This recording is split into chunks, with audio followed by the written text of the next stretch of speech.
یہ حدیث اس کے ساتھ لائے ہیں تاکہ یہ پتہ چل جائے کہ جو مشرک ہوتا ہے وہ مرتد ہو جاتا ہے. مرتد ہونا اور ہے، میری امت کے گناہ کرنا، غلطیاں کرنا یہ اور ہے. غلطیاں کرنے والوں کے اوپر ان حدیث کا اطلاق نہیں کیا جاتا، یہ مرتدین اور کفار و مشرکین کے لیے ہے. اسی روایت کو امام مسلم نے بھی بیان کیا ہے وہ کہ کچھ لوگ آئیں گے کیا حوض کے اوپر، اور جب وہ آئیں گے تو میں کہوں گا کہ یہ تو میرے لوگ ہیں من امتی فیقول انک لا تدری ما عملوا بعد ذلک ما زالوا یرجعون علی اعقابہم، یہ تو پھر گئے تھے، یہ تو واپس چلے گئے تھے اپنے دین کی طرف. اور دوسرا یہ ہے کہ انا نعوذ بک ان نراجع علی اعقابنا او ان نفتنا ان دیننا. اللہ اکبر. یہ اپنے جب ان پر تھوڑا سی آزمائش پڑی تو انہوں نے دین کو ہی چھوڑ دیا. یہ تھا ان کا مرتد ہونا، اور یہ تھی ان کی بدعت، یہ تھا ان کا محروم ہونا حوض کوثر سے. ختم دلانے کی وجہ سے نہیں، میلاد کرنے کی وجہ سے نہیں، اونچی ذکر کرنے کی وجہ سے نہیں. یہ تو بہت بڑی بات ہے. پچھلے دنوں میں ابھی ایک چند دن ہوئے ہیں، ایک وہ ٹی وی پر پروگرام تھا، ڈاکومنٹری آئی پاکستان کے بارے میں. یہ میں شرم سے بھی آپ کو بات بتا رہا ہوں. وہ ڈاکومنٹری آئی کہ کسی بڑا آدمی تھا، کوئی امیر آدمی، کسی گاؤں کا بڑا آدمی تھا، امیر آدمی تھا، گاؤں کا رہنے والا. اس گاؤں کے رہنے والے امیر کے گھر میں ایک غریب بچہ چلا گیا. جب وہ غریب بچہ چلا گیا تو اس کے گھر میں فٹ بال پڑا ہوا تھا غالباً. تو وہ فٹ بال ہوگا تقریباً کوئی 100 روپے کا کہہ لیں، 500 کا، 1000 کا بھی کہہ لیں، فٹ بال تھا. تو وہ گھر میں کوئی نہیں تھا، تو وہ چھوٹا سا بچہ غریب کا تھا، وہ بیچارہ تھا، اس نے فٹ بال کبھی دیکھا نہیں تھا. اس کو اچھا ذرا خوبصورت لگا، وہ فٹ بال اٹھا کر لے آیا. جب وہ گھر آ گیا بعد میں اس کو پتہ چلا کہ فلاں کا بچہ میرا فٹ بال اٹھا کر لے گیا ہے. اس نے پنچایت کی، پرے اکٹھی کی، لوگوں کو بلایا، تو وہ فیصلہ کرنے بیٹھ گئے کہ یہ فٹ بال کیوں لے کر آیا ہے. اب اس کا فیصلہ کیا ہوا کہ جو بچہ فٹ بال لے کر گیا تھا اس کی ایک بہن تھی جس کی 10-11 سال عمر ہو گئی. تو اس پنچایت نے اور اس فٹ بال کے مالک نے یہ فیصلہ کیا کہ بچے نے میرا فٹ بال چوری کر کے اپنے گھر لے گیا ہے، اب ہم اس کو سزا دیں گے کہ اس کی 10 سالہ بہن کی شادی میرے ساتھ، یعنی اس بندے کے ساتھ جس کی تقریباً 60 سال عمر تھی، 60 ایئرز اولڈ تھا. اس کی سزا یہ ہے کہ میرا فٹ بال اٹھا کر لے گیا، اب اس کی سزا یہ ہے کہ اس کی بہن کی شادی میں اپنے ساتھ کروں گا. اب وہ پنچایت والے ساتھ بیٹھے ہوئے ہیں، اس کے حواری ہیں، کسی ایک نے نہیں کہا وہ بیوقوف جاہل بدبخت وہ فٹ بال ہی اٹھا کر لے گیا ہے نا، کیا ہوا؟ قیامت آ گئی؟ تو امیر آدمی ہے، اگر لے گیا تو کیا ہوا؟ چلو اگر لے بھی گیا ہے تو اسے برا بھلا کہہ لے، اس کے ماں باپ کو کہہ لے کیوں لے کر گیا ہے. تو اس کو سزا تو یہ دے رہا ہے کہ اس کی بہن سے شادی کر رہا ہے، 60 سال کا، اور 10 سال کی بچی سے. شرم نہیں آتی تجھے؟ تو اس کو وہ کہنے والا بھی کوئی نہیں تھا. انہوں نے کہا جی فیصلہ ٹھیک ہے. پھر وہ ٹی وی پر آیا، وہ معاملہ ہوا جس علاقے کا تھا، خدا جانے اس کے بعد وہ کیا، وہ میڈیا نے اس بات کو اٹھایا تھا. اب آپ کہیں گے بدعت کے ساتھ کیا تعلق ہے؟ تعلق ہے اس کا بدعت کے ساتھ کہ شبہ ڈالنے والے دوست، بندہ دعا مانگے تیسرے یا 7ویں دن اپنے باپ کی مغفرت کے لیے، بہن بھائیوں کو اکٹھا کر لے، تو وہ کہتے ہیں حوض کوثر سے محروم ہو گیا، اس کو پانی نہیں ملے گا، خدا فرشتوں کی لعنت، اس آج کے بعد نہ حج، نہ عمرہ، نہ قرآن، نہ صدقہ کوئی قبول نہیں ہوتا. یہ اسی طرح کا فتویٰ ہے جیسا اس گاؤں والوں نے وہ فٹ بال اٹھانے والے بچے کے اوپر فتویٰ لگا دیا کہ اس کی یعنی سزا، جرم اتنا اور سزا اتنی بڑی. تو یہ ہمارے دوست بھی کچھ اسی طرح کا کام کرتے ہیں کہ اگر وہ آپ کے نزدیک درست نہیں ہے تو اجتہادی مسائل، اختلافی مسائل ہیں، آپ کہہ دیں ہمارے نزدیک یہ سنت سے ثابت نہیں، ہم نہیں کرتے، تو اس کو بارے میں یہ کہہ دینا کہ اس کے اوپر تو جی یہ فتویٰ صادر ہو گیا ہے، اور اس کے اوپر وہ پڑھ دینا کلو بدعت ضلالہ کلو ضلالۃ فی النار، وہ حدیث کا اس کے اوپر چسپاں کر دینا. ابھی میں نے وہ نکال کر رکھی ہوئی، میں بتاتا ہوں اس کا مطلب کیا ہے. تو یہ درست نہیں ہے. کار خیر، امور خیر اور ہوتے ہیں، اور بدعت کے کام جن پر وعیدیں آئی ہیں وہ اور ہوتے ہیں. یہی بات علامہ قبلہ مفتی احمد یار خان نعیمی رحمۃ اللہ تعالی جو حقیق الامت تھے، انہوں نے اس کی تشریح فرمائی، جس سے میں نے اپنا یہ پروگرام شروع کیا۔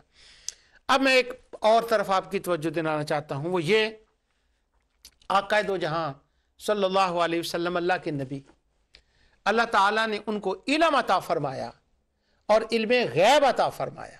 علم بھی قرآن کا علم، وضو کا علم، اور علم غیب بھی۔ حضور نے قیامت تک ہونے والے فتنوں کے بارے میں آگاہ فرمایا، اور آقا ان فتنوں کو دیکھ رہے تھے۔ اب یہ جو اٹھنے والے فتنے تھے نا بعد میں، ان میں زیادہ تر فتنے جتنے تھے وہ منافقوں سے اٹھے۔ وہ منافق تھے جو نبی کریم صلی اللہ علیہ وسلم کے بعد ذوالخویسرہ، تمیمی اور اس کی اولاد سے جتنے نکلے، وہ جو مرتد ہوئے، ایک بار کلمہ پڑھ لیا، اور کچھ لوگ تو وہ تھے ابھی کلمہ نیا نیا پڑھا، اسی سے وہ واپس پھر گئے۔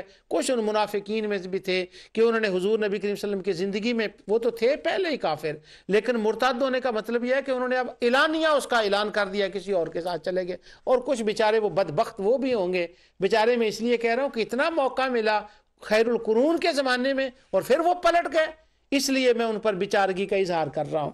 تو وہ چلے گئے۔ اب حضور کی آنکھیں یہ دیکھ رہی تھی سارا کچھ، حضور کی نگاہیں دیکھ رہی تھی یہ کیا ہونے والا ہے، ابھی کیا ہوگا، یہ فتنے آئیں گے، لوگ زکوٰۃ کا انکار کریں گے، کوئی نبوت، نئے نبی کا نبوت کا اعلان کرے گا، کوئی وہ ہوگا۔ یہ ساری باتیں حضور کے سامنے تھیں۔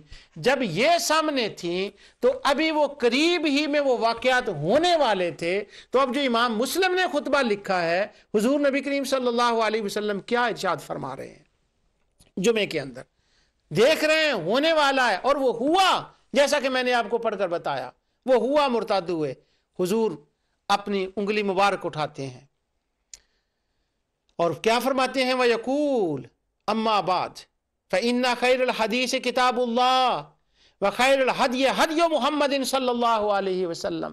آنکھوں کے سامنے سارا منظر ہے، آقا کا پردہ اٹھا ہوا ہے، اور فرما رہے ہیں خبردار، اللہ کی کتاب سب سے بہتر کتاب ہے اور میرا راستہ سب سے بہتر راستہ ہے۔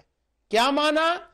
کہ وہ مسالمہ کذاب، اسود انسی، وہ جھوٹے نبوت کا دعویٰ کرنے والے، وہ جو کہیں گے ہم پر یہ وحی آئی ہے، ان کی کتاب کوئی کتاب نہیں ہوگی، ان کی وحی کوئی وحی نہیں ہوگی، ان کی بات کوئی بات نہیں ہوگی، ان کا راستہ کوئی راستہ نہیں ہوگا۔ اگر راستہ سچا راستہ ہے تو وہ محمد عربی صلی اللہ علیہ وسلم کا سچا راستہ ہے۔ میں تمہیں بتا رہا ہوں خدشات، آنے والے واقعات، اور قرب و جوار میں کفر و شرک، عمر بن لوہی کی باتیں، ابھی وہ صحابہ سامنے بیٹھے ہیں جنہوں نے وہ سارے کام کیے تھے پچھلے زمانے میں، وہ جانتے ہیں، اور ابھی کفر و شرک چل رہا ہے، اس کا اینڈ نہیں ہوا۔ اور الیوم اکملت لکم دینکم واتممت علیکم نعمتی، ابھی آیت نہیں آئی، ابھی نبی کریم صلی اللہ علیہ وسلم پر الیوم یائس الذین کفروا من دینکم، وہ آیت نہیں آئی کہ اب یہ مشرکین نا امید ہو گئے ہیں کہ تیرے خادموں میں سے، ان میں سے کسی کو پلٹا لیں، وہ بھی ابھی آیت نہیں آئی۔ اور جو فیوچر میں ہونے والا ہے، جو پلٹنے والے ہیں، ان کی خبریں بھی آقا دے رہے ہیں۔ اس سارے ماحول میں حضور فرما رہے ہیں فَإِنَّ خَيْرَ الْحَدِيثِ كِتَابُ اللَّهِ وَخَيْرَ الْهَدْيِ هَدْيُ مُحَمَّدٍ صلی اللہ علیہ وسلم وَشَرَّ الْأُمُورِ مُحْدَثَاتُهَا وَكُلُّ بِدْعَةٍ ضَلَالَةٍ۔ برے کام، بدترین کام جو نئے کام ہیں، اور برے طریقے جو نئے برے ہیں، وہ یاد رکھو، وہ یاد رکھو، وہ برے ہیں، وہ برے ہیں، میری طرف دیکھنا۔ یہ نبی کریم صلی اللہ علیہ وسلم ان کی طرف اشارہ فرما رہے ہیں، ان کو آقا یہ حکم دے رہے ہیں۔ اور اس کے بعد اس حدیث کا 3-4 خود میں پڑھی ہے، اس کی آخری لفظ تھے وہ میں آپ کو بتا دوں۔ اس کے بعد فرماتے ہیں ثم یقول انا اولا بکل مؤمن من نفسه من ترک مالا فلأهله ومن ترک دینا او ضیان فإلی وعلی۔ حضور نے فرمایا سنو، میں ہر مومن کی جان سے بھی اس کے زیادہ قریب ہوں۔ انا اولا بکل مؤمن نفسه، وہ وجہ ہے نا قرآن کریم میں آتے النبی اولا بالمؤمنین من انفسهم، میرا محبوب، میرا نبی تمہاری جانوں سے بھی زیادہ قریب ہے۔ اب وہ فرمایا جا رہا ہے کہ میں سب سے زیادہ قریب ہوں تمہارے، اور تمہاری جانوں کے اوپر تصرف کرنے والا ہوں، حقدار ہوں۔ فرمایا من تارک مالا فلأہلہ، تم میں سے جو کوئی چھوڑ کر فوت ہو اور وہ کچھ مال چھوڑ دے فال اہل ہی، وہ اس کے گھر والوں کے لیے ہے. واہ سبحان اللہ. وَمَنْ تَرَكَ دَيْنًا أَوْ دِيَانًا، اور اگر کسی نے کچھ ایسا چھوڑا اس کے اوپر اس کے اوپر کچھ قرض ہے، تو حضور نے فرمایا اس کی طرف سے قرض میں ادا کروں گا. میرے شیخ فرماتے ہیں اس حدیث کا معنی یہ ہے کہ حضور نے فرمایا اگر تو تم مال چھوڑ کر دنیا سے جاؤ تو وہ تمہارے گھر والے عیش کریں، اگر تو وہ خوشیاں ہوں تو تم آپس میں بانٹ لو، اور اگر وہ تم پر کوئی بوجھ پڑے، کوئی مصیبتیں ہوں تو تمہارے مصیبتوں کو بوجھ کو اٹھانے والا بنا کر اللہ نے مجھے تمہارے لیے بھیجا ہے. یعنی تمہارے دکھ اٹھانے والا تو میں ہوں، اور سکھ ملے تو آپس میں بانٹ لو، دکھ ملے تو وہ میں اٹھا لیتا ہوں. یا قائد عالم صلی اللہ علیہ وسلم کی شفقت ہے. اگر اب اس کا ذرا آپس میں میل کر کے بھی دیکھیں کہ اس موقع پر یہ کہنے کا کیا مطلب ہے، اس کا مطلب حضور نبی کریم صلی اللہ علیہ وسلم اس موقع پر یہ کیوں فرما رہے ہیں؟ کیونکہ آنے والے حالات کو آقا دو جہاں صلی اللہ علیہ وسلم وہ سامنے دیکھ رہے تھے. تو یہ میں نے آپ کے سامنے ایک حدیث یہ پڑھی کہ اس سے مراد کیا ہے. اب ایک اگلی حدیث پڑھنے سے پہلے ایک بات میں نے اس کے اوپر پورا درس دیا ہے کہ کیا نبی کریم صلی اللہ علیہ وسلم کو علم نہیں تھا، کیونکہ وہ کہہ رہے ہیں کہ فیقول انک لا علم لک بما احدثوا. تو وہ اس پر میں نے پورا پروگرام کیا ہے کہ کیا نبی کریم صلی اللہ علیہ وسلم کو ان کا علم تھا یا نہیں، کیونکہ جو ہمارے شبہ ڈالنے والے دوست ہیں وہ اس حدیث کو اس معنی میں بھی پیش کرتے ہیں حضور کو تو پتہ ہی نہیں بعد میں کیا ہوا ہے، حضور تو جانتے ہی نہیں بعد میں کیا ہوا ہے. تم کہتے ہو کہ حضور کو امت کی خبریں دی جاتی ہیں، اگر خبریں دی جاتی ہیں تو یہ کیا ہے، پھر ان کو تو خبر پتہ ہونا چاہیے تھا. سبحان اللہ. یہ دیکھیں کہ اس بات کی خبر کون دے رہا ہے، یعنی معاملہ تو ابھی قیامت کو ہوگا، اور یہ بتا کون رہا ہے؟ اگر حضور کو پتہ نہیں ہے تو وہ خبر کیسے دے رہے ہیں؟ اس کے اوپر میں نے بہت سی اور بعض روایتوں میں آتا ہے حل آتا حدیث حل آپ کو نہیں پتا، وہ حل کے کوسچن میں ہے کہ آپ کے پاس یہ خبر نہیں پہنچی، جیسے قرآن میں آتا ہے حل عطا کا حدیث موسیٰ، کیا تمہارے پاس موسیٰ کی خبر نہیں پہنچی؟ وہ جب میں نے وہ علم غیب کا موضوع بیان کیا تھا تو مجھے یاد ہے میں نے اس کے سارے ترک جو تھے تمام ترک اس روایت کے پڑھے تھے، جن میں حل بھی آتا ہے اور ادری کا معنی بھی میں نے بتایا تھا. بعض روایات میں ادری آتا ہے کہ تم اپنے ذاتی علم سے نہیں جانتے، اور یہاں جو کہا جا رہا ہے کہ آپ کو علم نہیں، وہ اپنے حساب سے کہہ رہے تھے یا کہ آپ کے خبر سے، لیکن حضور صلی اللہ علیہ وسلم نے اس کی خبر دی. تو یہ علم غیب کے موضوع سے بھی اس کا تعلق ہے، تو اس لیے میں نے اس مسئلے کی طرف بھی اشارہ کر دیا. اب میں دوسری حدیث آپ کے سامنے پیش کرتا ہوں. چھوٹی چھوٹی باتوں پر کل بدعۃ ضلالہ جو ہے اس حدیث کو پیش کیا جاتا ہے، اور وہ ہے اصل میں کس کے بارے میں؟ اب وہ دوسری حدیث ہے، یہ میں ابن ماجہ ہے میرے سامنے. اس ابن ماجہ کے بارے میں اس کے مقدمے میں ابتدا میں ہی کافی جو ہے احادیث ہے نا، وہ انہوں نے شروع ہی اس سے کیا ہے، سنت سے، اتباع سنت سے اور سنت کی فضیلت سے اور رد بدعات میں انہوں نے وہ احادیث جو ہیں وہ بیان کی ہیں. اب جو سب سے شروع پہلے وہ کر رہے ہیں، اس باب کا نام ہے اتباع سنت رسول اللہ صلی اللہ علیہ وسلم، حضور صلی اللہ علیہ وسلم کی سنت کی اتباع کرنا. جو حضور فرمائیں وہ لے لو، اور جس سے منع کرے اس سے رک جاؤ. تو وہ ساری احادیث جو ہیں وہ اس پر بیان کر رہے ہیں کہ نبی کریم صلی اللہ علیہ وسلم کی سنت کی اتباع کرنا.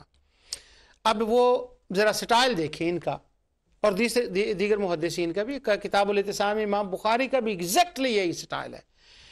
پہلے وہ اتباع سنت کی حدیث لائے ہیں، پھر وہ اس کے بعد دوسرا باب جو انہوں نے قائم کیا ہے، اس کے بعد وہ بیان کیا ہے التوقیہ فی الحدیث عن رسول اللہ صلی اللہ علیہ وسلم، حضور نبی کریم صلی اللہ علیہ وسلم سے حدیث روایت کرنے کا بیان. اس کے بعد کہتے ہیں کہ نبی کریم صلی اللہ علیہ وسلم کی طرف کذب بیان کرنے کا بیان، پھر جھوٹی حدیثوں کے بارے میں، پھر سنت خلفاء راشدین کے بارے میں، پھر نبی کریم صلی اللہ علیہ وسلم کی احادیث کے بارے میں، پھر رد بدعت کے بارے میں جو احادیث ہیں. اس کا مطلب یہ ہوا کہ میں نے جب یہ بدعت کا پروگرام شروع کیا تھا تو پہلے پروگرام میں میں نے اس پر کچھ بیان کیا تھا، آگے چل کر بھی کروں گا. اب میں اس کا اشارہ پھر دے دیتا ہوں. اصل میں ہوا کیا کہ نبی کریم یہ جو محدثین ہیں یہ سنت کی بارے میں بیان کرتے ہیں، پھر رد بدعات کی احادیث کو بیان کرتے ہیں، خلفائے راشدین کی شان و شوکت کو اور وہ ان کی عظمت کو بیان کرتے ہیں، ان کی اتباع کرنے کو بیان کرتے ہیں۔ اس کا سبب یہ ہے کہ جو خوارج تھے ابتدا میں، اب میں وہ کفریہ شرکیہ بدعت والی وہ جو مرتد والی بات نہیں کر رہا، وہ عمر بن لوہی اور وہ لوگوں کی بات ہو گئی جنہوں نے بچڑا پجوایا، ان کی بات ہو گئی۔ اور وہ یہ تھا کہ وہ نبی کریم صلی اللہ علیہ وسلم کی سنت کو کوئی اہمیت نہیں دیتے تھے، وہ کہتے تھے بس جو قرآن ہے نا ہم بس اسی کو ہی مانیں گے، جو قرآن میں نہیں ہے اس کو ہم نہیں مانیں گے۔ تو وہ کوئی بھی بات ہوتی تو وہ کہتے ہیں کہ قرآن سے ہے تو دکھاؤ، اگر نہیں ہے تو پھر نہیں۔ تو چونکہ وہ ایسی باتیں کرتے تھے اس لیے محدثین نے اس کا جواب دیا۔ یہی امام ابن ماجہ وہ پہلے سے حدیث لائے ہیں کہ نبی کریم صلی اللہ علیہ وسلم نے فرمایا کہ کوئی وقت آئے گا، ایک وقت آئے گا، ان رسول اللہ صلی اللہ علیہ وسلم قال لا الفین احدکم متکئا علی رکعت ارکیہ، کہ ایک وقت آئے گا ایک بندہ مالدار ہوگا، وہ تکیہ لگا کر اپنے اوپر بیٹھا ہوا ہوگا، اس کے سامنے میری حدیث بیان کی جائے گی تو وہ بندہ بڑے فخر اور تکبر کے ساتھ یہ کہے گا فیقول لا ادری، وہ کہے گا میں اس کو نہیں مانتا، میں نہیں جانتا اسے، ما وجدنا فی کتاب اللہ اتبعناہ، وہ کہے گا تکیے پر بیٹھا ہوا، مسند پر بیٹھا ہوا کہے گا میں حدیث کو نہیں مانتا، میں تو مانوں گا صرف قرآن کو۔ اب چونکہ وہ منکرین حدیث تھے خوارج، اس کا میں آگے بیان کروں گا کہ وہ کون تھے جنہوں نے حدیث نہیں مانے، وہ منکرین حدیث تھے، اس لیے محدثین نے حدیث پر اعتراض کرنے والوں کا رد کیا، نبی کریم صلی اللہ علیہ وسلم کی سنت کی اہمیت کو بیان کیا، اور اس کے بعد یہ بیان کیا کہ یہ بدعتی لوگ ہیں جو منکرین حدیث ہیں، یعنی ایک خوارج کے رد میں محدثین نے وہ سارے ابواب کو قائم کیا۔ مگر وہ ہمارے دوست کیا کرتے ہیں، وہ کل بدعت ضلالۃ، وہ پڑھ کے نا تو بس وہ ایک فإن کل بدعت ضلالۃ ساتھ وہ جو دعا مانگتا ہے جمعرات کو اس کے اوپر لگا دیتے ہیں، اور خلفائے راشدین۔ اب جب نبی صلی اللہ علیہ وسلم نے جن بدعتوں سے وون کیا ہے وہ کیا ہیں، یہ چھٹا باب ہے، وہ کہتے ہیں اتباع سنت الخلفاء الراشدین المہدیین۔ اس کے بعد حضور نبی کریم صلی اللہ علیہ وسلم نے کا وہ واز بیان فرماتے ہیں حضرت ارباز بن ساریہ، مشہور حدیث ہے یہ، اور ہمارے شبہ ڈالنے والے دوست تو یہ حفظ کراتے ہیں، رٹاتے ہیں اس حدیث کو کہ لوگوں کے سامنے پڑھیں، میلاد پر پڑھیں۔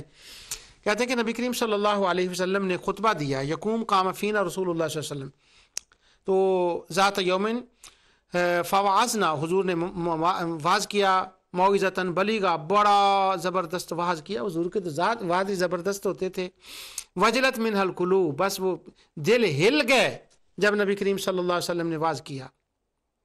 تو وہ واز کا سٹائل یہ تھا کہ جیسے ہم سے کوئی جدا ہو رہے ہیں، آخری وقت ہے نبی کریم صلی اللہ علیہ وسلم کا، جیسے کہ رخصتی کے وقت باتیں کرتا ہے۔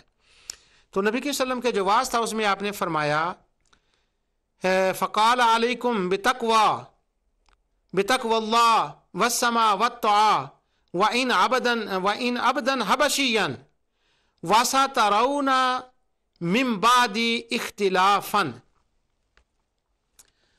حضور صلی اللہ علیہ وسلم نے فرمایا سنو، میں تمہیں اس بات کا حکم دیتا ہوں کہ اللہ کا خوف کرو، اور امیر بات جو میرے خلیفہ ہیں، اوپر آپ نے سن لیا نا، وہ باب تھا اتباع سنت الخلفاء الراشدین المہدیین، کہ خلفائے راشدین کے بارے میں یہ بات ہو رہی۔ تو حضور فرماتے ہیں میرے بات سنو، اللہ سے ڈرنا، اور جو تم پر خلیفہ مقرر کیا جائے اس کی بات ماننا، خواہ وہ کوئی حبشی ہی ہو۔ اور ان قریب میرے بعد اختلاف شدید ہوں گے، اور جب اختلاف شدید ہوں گے فعلیکم بسنتی، میری سنت کو پکڑنا، وسنت خلفائے راشدین، اور میرے خلیفہ جو خلیفے ہوں گے، خلفائے راشدین ہوں گے، ان کے ساتھ جمع رہنا، وعضوا علیہا بالنواجذ وإیاکم، میرے جو خلفاء ہوں گے اس وقت میرے خلفاء کا جو طریقہ ہوگا نا، جو وہ کہیں گے، میرے بعد اختلاف ہوگا شدید، اس وقت جو خلیفہ ہوگا اس خلیفے کی بات کو ماننا، ان کے ساتھ اپنے آپ کو چمٹا لینا، ان کی اتباع کرنا، اور کس طرح سے کہ جیسے ایک محاورہ ہوتا ہے نا کہ وہ دانتوں سے کوئی چیز پکڑ لی زور سے اور اس کو چھوڑنا نہیں ہے، تو یہ ایک محاورہ ہے کہ نواجز کے ساتھ اپنے اس کو پکڑ لینا. ادو علیہا بن نواجز، کہ دانتوں کے ساتھ مضبوطی کے ساتھ پکڑ لینا. کس بات کو؟ خلفائے راشدین کی سنگت کو. اختلاف کب ہوگا؟ خلفائے راشدین کے زمانے میں. اس لیے تو فعلیکم بسنتی و سنت خلفائے راشدین کہا جا رہا ہے. آگے نبی کریم صلی اللہ علیہ وسلم فرماتے ہیں وَإِيَّاكُمْ وَالْأُمُورِ الْمُحْدَثَاتِ. سبحان اللہ. خلفائے راشدین کی سنت کو لازم پکڑ لو اور ان کے طریقے کو مضبوطی سے پکڑ لینا. اور وَإِيَّاكُمْ وَالْأُمُورِ الْمُحْدَثَاتِ، اور نئی باتوں سے بچنا. خلفائے راشدین کا ہو زمانہ، ہو اختلاف، ان وقتوں میں جو اختلافی باتیں سامنے آئیں، جو باتیں ایسی ہوں کہ وہ سنت مصطفیٰ کے بھی خلاف ہوں، سنت خلفائے راشدین کے بھی خلاف ہوں، اس وقت ان باتوں کے وقت جو اختلافی باتیں ہوں گی ان کو نبی کریم صلی اللہ علیہ وسلم نے فرمایا والامور المحدثات، وہ ہوں گی نئی باتیں. کیوں؟ وہ میری طریقے کے بھی خلاف ہوں گے، وہ خلفائے راشدین کے طریقے کے بھی خلاف ہوں گے. تم نے اس وقت خلفائے راشدین کے طریقے کو پکڑنا ہے. اور آگے ہے فَإِنَّ كُلُّ بِدْعَةٌ ضَلَالَةٌ، وہ ہوں گی بری بدعتیں، وہ ہوں گی فَإِنَّ كُلُّ بِدْعَةٌ ضَلَالَةٌ كُلُّ ضَلَالَةٌ فِي النَّارِ، وہ ہوں گی جہنم میں لے جانے والی باتیں. اب یہ حدیث تو آپ ہمیشہ سنتے ہیں. اب یہ جو اس کے آخری الفاظ میں آپ کو بتا رہا ہوں یہ بڑے دلچسپ ہیں کہ یہ کس موقع پر کہے گئے. اب جو آگے سنت خلفائے راشدین کے وہ سارے ابواب کے اندر انہوں نے وہ حدیث بیان کی ہیں، ان کے اندر اور ابو داؤد کے اندر بھی ہے، بخاری کے اندر بھی ہے. وہ کیا تھا؟ حضرت ابوبکر صدیق رضی اللہ عنہ کا زمانہ، حضرت عمر فاروق کا زمانہ، حضرت عثمان غنی کا زمانہ، حضرت علی مرتضیٰ کا زمانہ، حضرت ابوبکر صدیق اور حضرت عمر فاروق رضی اللہ عنہ کے زمانے میں، حضرت ابوبکر کے زمانے میں وہ جھوٹے نبی پیدا ہوئے. حکم کیا تھا؟ ان کو نہیں ماننا، ابو بکر کے ساتھ رہنا ہے. حضرت عثمان رضی اللہ عنہ کے زمانے میں بلوائی آ گئے، کہا بلوائیوں کے ساتھ نہیں، ان کے ساتھ رہنا ہے. حضرت علی اور امام حسن کے زمانے میں خوارج آ گئے، جھوٹی نبوتوں کا دعویٰ کرنے والے آ گئے، زکوٰۃ کے منکرین آ گئے. تو حضور نے فرمایا وہ جو کام ہوں گے نا وہ خلفائے راشدین کے زمانے میں ہوں گے. واسا ترون من بعدی، بس وہ میرے بعد تھوڑی دیر بعد ہی ہونے والے ہیں. اس وقت ایک طرف ان کا گروہ ہوگا، ایک طرف خلفائے راشدین کا گروہ ہوگا، اور خلفائے راشدین میری سنت پر قائم ہوں گے. ان کی بات ماننا میری بات ماننا ہوگا، ان کی سنت میری سنت ہوگی، کیونکہ وہ میری سنت پر ہی اس وقت چل رہے ہوں گے. تو کیا کرنا؟ عضو علیہا بالنواجذ، ان کے ساتھ چمٹے رہنا، ان کی اتباع کرنا. اس وقت کیا ہوگا؟ وَإِيَّاكُمْ وَالْأُمُورِ الْمُحْدَثَاتِ، اس وقت نئی باتیں ہوں گی. کوئی خوارج آئیں گے، کوئی سبائی آئیں گے، کوئی سمیری آئیں گے، کوئی حدمی آئیں گے اور گمراہی کے علاقے میں، اور کوئی مشرکین ہو جائیں گے، کوئی ارتدو اپنے دین سے پھر جائیں گے. تو جب وہ ہوگا فَإِنَّ كُلُّ بِدْعَةٌ ضَلَالَةٌ، اس وقت وہ بدعت دلالہ ہوگی، وہ گمراہی والی بدعت ہوگی. اس وجہ سے اس وقت میرے خلفاء کے ساتھ رہنا، اور اس وقت ان کے ساتھ جو لوگ ہوں گے وہ ہدایت پر ہوں گے، اور جو ان کے مخالف ہوں گے وہ اس وقت گمراہی پر ہوں گے، اور وہ بدترین لوگ ہوں گے، وہ بدبخت ہوں گے، اور وہ ہوگی بدعت دلالہ.